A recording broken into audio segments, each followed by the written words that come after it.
Well, hi, and welcome to another LRCC Soundbite.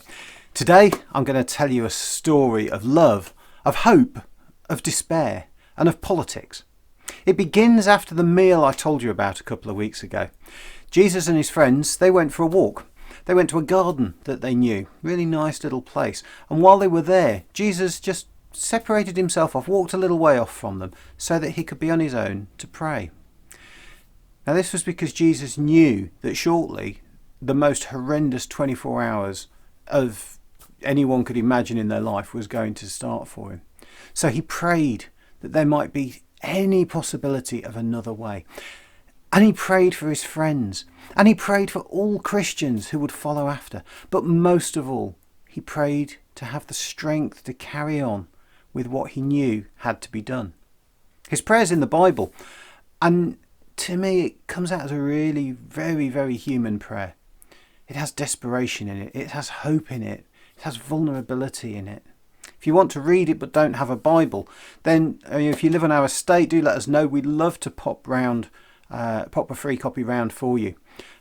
You'll find this bit in Matthew chapter 26, around verse 36, and in John 17. They're both great passages to read about this.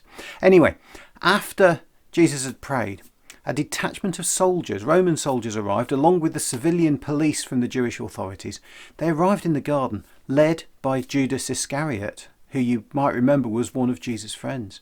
Now, Judas identified which one of these people was Jesus to the soldiers, and they arrested Jesus, and they took him away.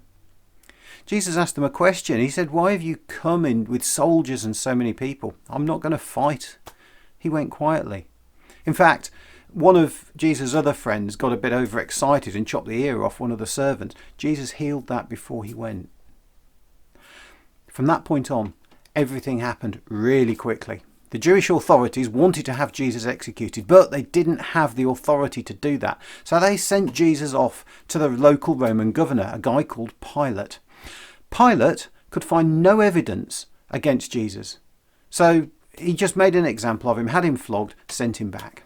But the Jewish authorities didn't give up, and they sent him to Pilate again, and they got Pilate to get Jesus and another man who was a murderer, a criminal, a terrorist, and put the two up against each other in front of a crowd and asked the crowd, which one should I execute? Now Pilate thought, okay, this should be fine, this shouldn't be a problem. But the Jewish authorities had bribed and primed that crowd to shout for Jesus to be executed. Madness.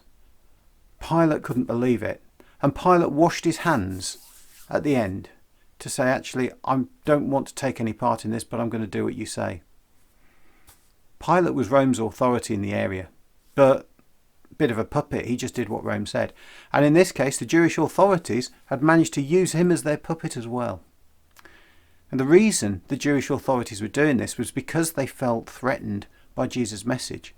They had a nice position in society. They had a nice religious thing going on.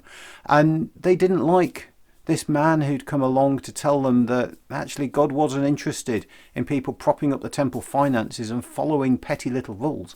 What God was interested in was people loving each other, people loving their neighbour as themselves, people living in a better way, in people coming to know God personally, rather than having to go through the priests in the temple. Jesus threatened their institution. And if you look at it from their point of view, protecting thousands of years of culture and practice may seem sensible, but only if you ignore everything that Jesus said. So, in the end, Jesus was sentenced to die the very day after he'd been there in the garden with his friends praying. Next time, I'll tell you a bit more about that. But let me just finish by telling you that there is a good ending to this story. An ending that comes on Easter Day. Until then, though, these things had to happen. Sometimes in our lives, things do seem very dark and can seem hopeless. One of the most amazing things about following Jesus and being a Christian is that ultimately there is always an Easter Day. There's always something to look forward to, because the relationship that Jesus made possible with God is always stronger, even than death. Have a great week. God bless you.